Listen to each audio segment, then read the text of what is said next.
Online classes में आपका स्वागत है। 10वीं कक्षा के विद्यार्थियों को कल हमने सूरदास के पदों का परिचय दिया। उसी को आगे बढ़ाते हुए सूरदास के पदों को पढ़ते हैं। देखिए, दूसरा पद है, गोपियाँ उद्धव को कहती हैं जब श्री कृष्ण ने उद्धव को गोपियों को समझाने के लिए भेजा था। मन की मन ही मांझ रही, कहिए जाए कौन पे उद्धव, नाही परत कही। गोपियाँ कहती हैं कि हमारे के मन की जो बात थी वो मन में ही रह गई है। मांझना होता है अंदर से सफाई करना, अंदर रखना। तो यहाँ पे अंदर इसका शब्दार्थ है कि हमारे मन की जो बात है वो हमारे मन में ही रह गई है। कहिए जाए, किससे कही जाए, कौन पे उद्धव, कौन है जिससे हम ये बात कहें। हे उद्धव, नाही परत कही, जो हमने अभी तक अपने मन की बात किसी को नहीं कही, किसी को हमने अभी तक नहीं बताई हैं, वे बातें हम अब किसे बताएं, क्योंकि वो श्री कृष्ण को ही अपनी बात बताना चाहती थी। अवधि आधार आस आवन की, तन मन बीथा सही, अब इन जोग संदेशनी, सुनी सुनी विरहिनी विरधही। देखिए, गोपियाँ आगे कहती हैं, अवधि आधार आस आवन की, जो इस समय अवधि थी, जो अंतराल था जिसमें श्री कृष्ण हम उनसे दूर रहे, उस अवधि को ही, उस समय अंतराल को ही हमने एक आशा से बांधा हुआ था, कि एक आधार बना हुआ था, प्राणों का आधार बनाया हुआ था, कि आशा थी कि वो आएंगे। आस आवन की, उनके आने की आशा थी। तन मन बीथा सही, तन मन ने बहुत पीड़ा सही है। पीड़ा बीथा मतलब पीड़ा। तो गोपियाँ कहती हैं कि हमने बड़ी विरह की पीड़ा को सहा है। अब इन योग संदेश ने, और आपके जो ये योग संदेश सुन सुनकर, देखिए कितना सुंदर अनुप्रास अलंकार का उदाहरण है। संदेशनी, सुनी सुनी, आपका योग संदेश सुनकर, और सुनी सुनी में पुनरुक्ति प्रकाश अलंकार भी है। उद्धव जो योग संदेश लेकर आया था, योग साधना जो हमारे रामदेव जी सिखाते हैं वही योग साधना, और ये निर्गुण जो भक्ति है उससे जुड़ा हुआ है। सगुण भक्ति जो गोपियाँ करती हैं श्री कृष्ण से, उसके विपरीत। तो योग संदेश को सुन सुनकर विरहिनी, जो विरह की आग में हम जल रही हैं, विरह दही, विरह की आग में और जल रही हैं। दही यहाँ पे जलने के लिए प्रयोग किया गया है। तो गोपियाँ कहती हैं कि हमारी जो इस तुम्हारे योग संदेश को सुनकर हमारी जो विरह व्यथा है, जो पीड़ा है, वो और ज़्यादा भड़क गई है, और ज़्यादा हम उस विरह में जल उठी हैं। चाहती हूँ ती गुहारी जितई ते, उतते धारे बही, सूरदास अब धीर धरई, क्यों मरे ज्यादा न लही। चाहती हूँ ती गुहार जितई ते, जहाँ से हम गुहार लगाना चाहती थी, जहाँ से हम अपनी रक्षा के लिए एक सहारा चाहती थी। जितई थे, जहाँ से, गुहार लगाना पुकारना होता है, दुख में पुकारना, परेशान होकर पुकारना। चाहती थी, चाहती मतलब चाहती होती मतलब थी। तो जहाँ से हम चाहती थी पुकारना, श्री कृष्ण को आवाज़ लगाना चाहती थी, उत्ते वहीं से धार बही, योग संदेश की धार बह निकली। कहने का अभिप्राय, जहाँ से हम अपनी रक्षा के लिए श्री कृष्ण को पुकारना चाहती थी, उन्होंने योग संदेश का हमें सहारा देने की बात कही। सूरदास जी कहते हैं, गोपियाँ कहती हैं कि अब धीर धरें क्यों, अब हम धैर्य कैसे रखें, अब हम धैर्य कैसे रखें। जो श्री कृष्ण जो है मर्यादा न लही, श्री कृष्ण ने जो लोक मर्यादा थी वो त्याग दी है।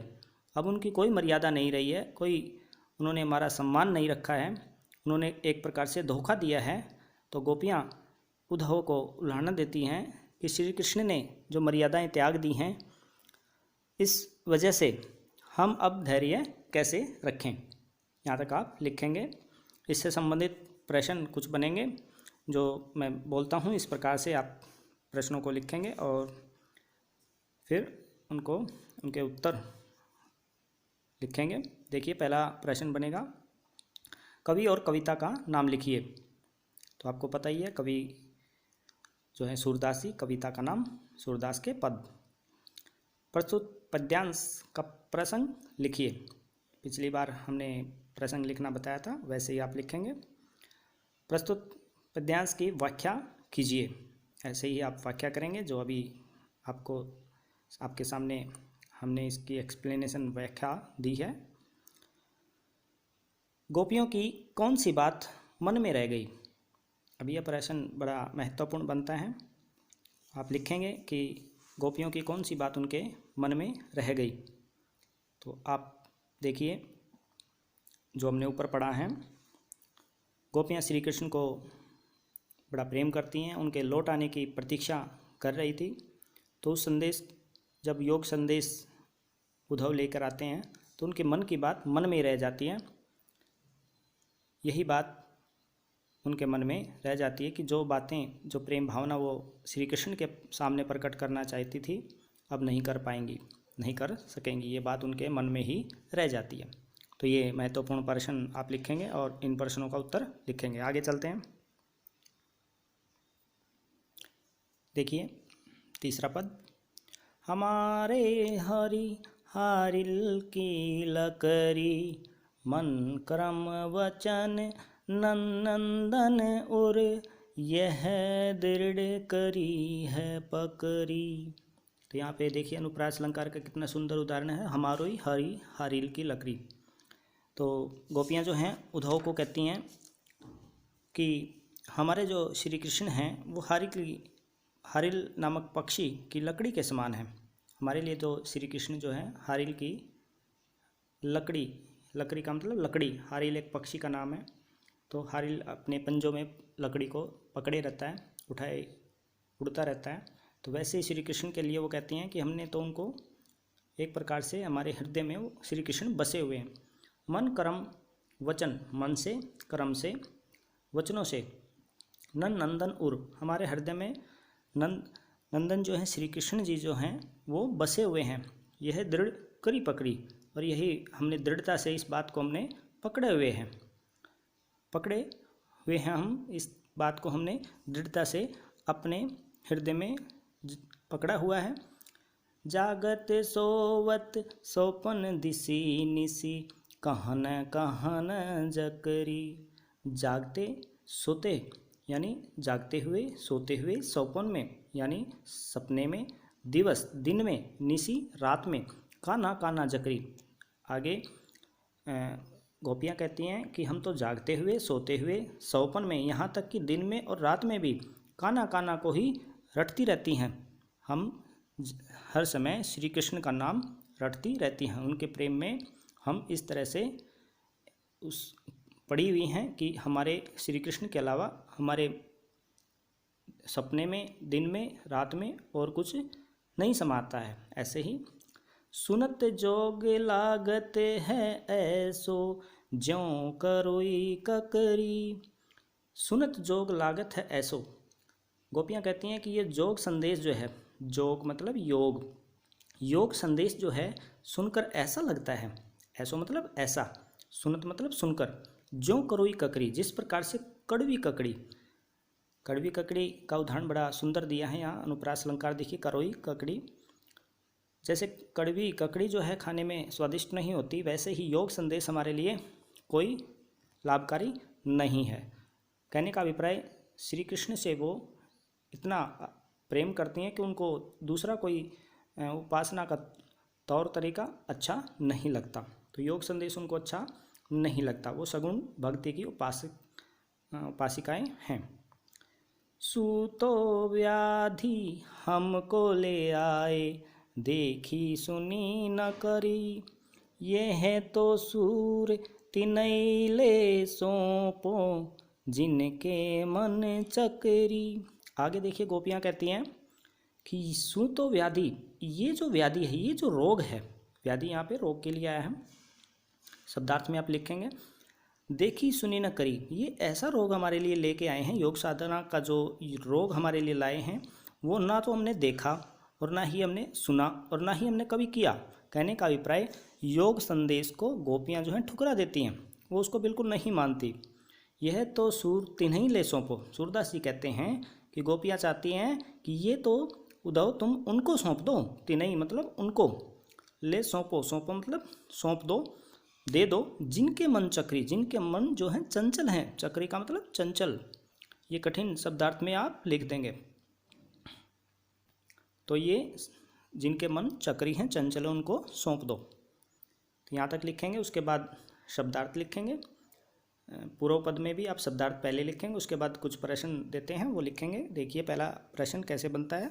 सबसे पहले तो इसमें प्रश्न वही है, प्रस्तुत पद्यांश का प्रसंग लिखिए।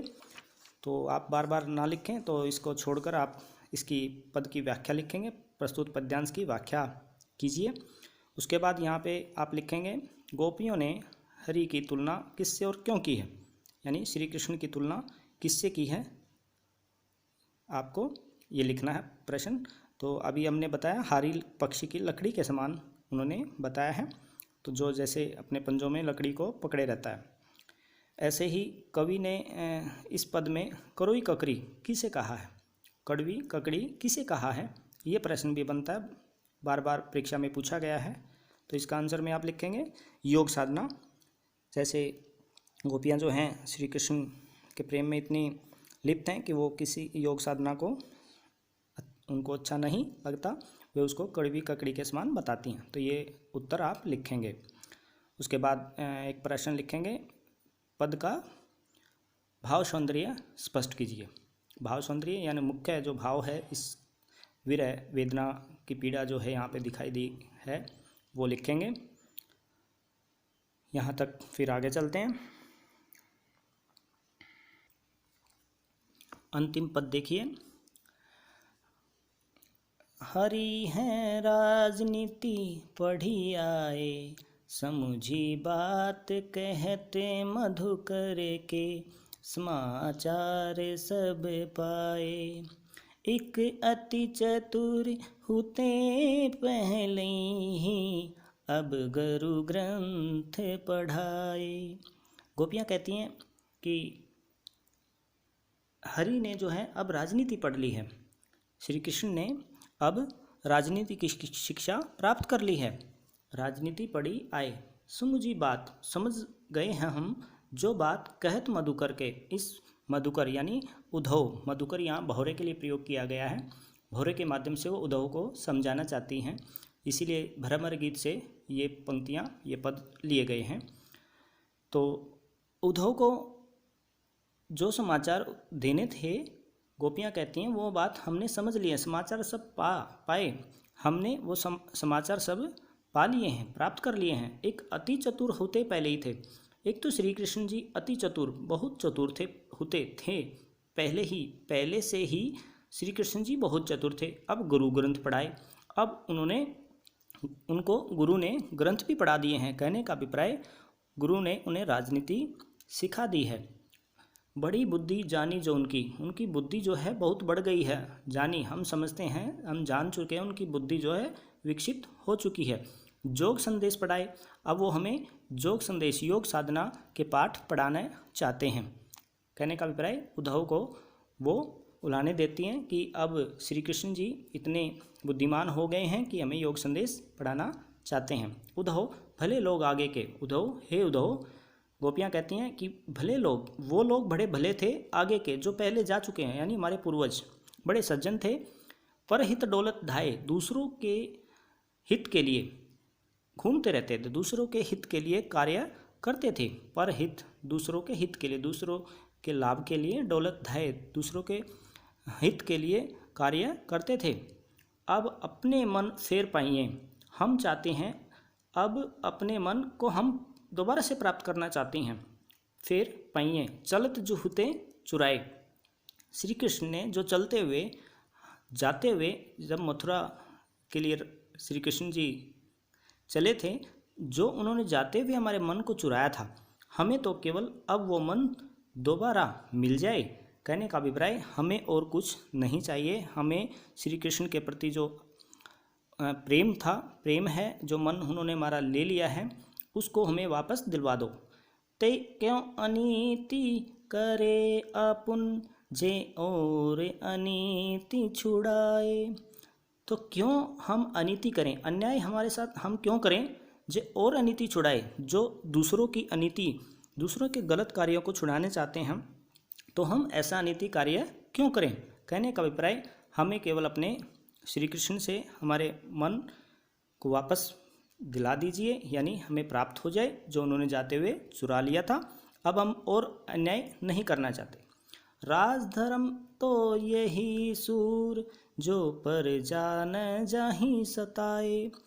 गोपियाँ कहती हैं राजधर्म तो यही है, सच्चा राजधर्म तो यही है कि प्रजा को कोई कष्ट ना हो। सूरदास जी ने बड़ा सुंदर वर्णन किया है। सूरदास जी कहते हैं कि गोपियाँ उद्धव को कहती हैं कि राजधर्म तो यही कहता है कि प्रजा न जाई सताएं, कि प्रजा को कोई कष्ट नहीं होना चाहिए, यही अच्छा राजधर्म है। लेकिन श्री कृष्ण जी इस बात को भूल गए हैं और वो हमें यातना क्यों दे रहे हैं।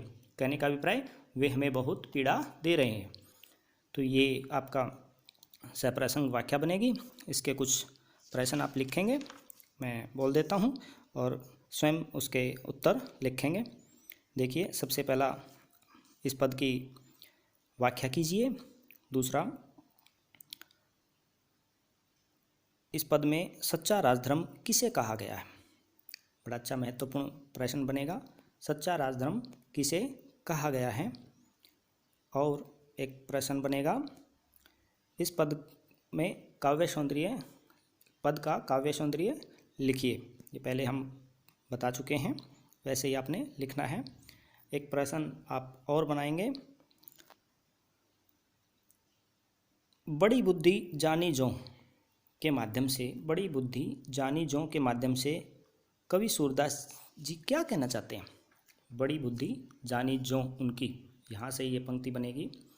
तो सूरदास जी क्या स्पष्ट करना चाहते हैं, ये बात आप लिखेंगे। तो इसमें आप लिख सकते हैं कि श्री कृष्ण की जो कूटनीति है, जो राजनीति की भावना है, उस पर करारा व्यंग गोपियों ने किया है कि वो गोपियाँ उनके प्रेम के बगैर जो है रह नहीं सकती। उद्धव की योग साधना संदेश को वो लौटा देती हैं, वापस भेजना चाहती हैं, और वो श्री कृष्ण के व्यवहार को नहीं समझती। तो यहाँ पर उनकी बुद्धि जो है विकसित हो चुकी है। कहने का अभिप्राय वो अहंकार में, या वो अब गोपियों से कोई प्रेम नहीं करते हैं। तो उनकी बुद्धि इतनी विकसित हो चुकी है जो उनके लिए बहुत ही पीड़ादायक है, ये बात इसमें लिखेंगे। आज के लिए इतना ही, धन्यवाद। वीडियो को अंत तक देखें और ज़्यादा से ज़्यादा बच्चों को जोड़ें। देखो, वीडियो के माध्यम से व्याख्या करना थोड़ा सा समय लगता है, इसलिए आप थोड़ा वीडियो को रोक कर देख सकते हैं। रोकने से आपको लिखने का मौका मिल जाएगा। धन्यवाद। ये काम पूरा करें।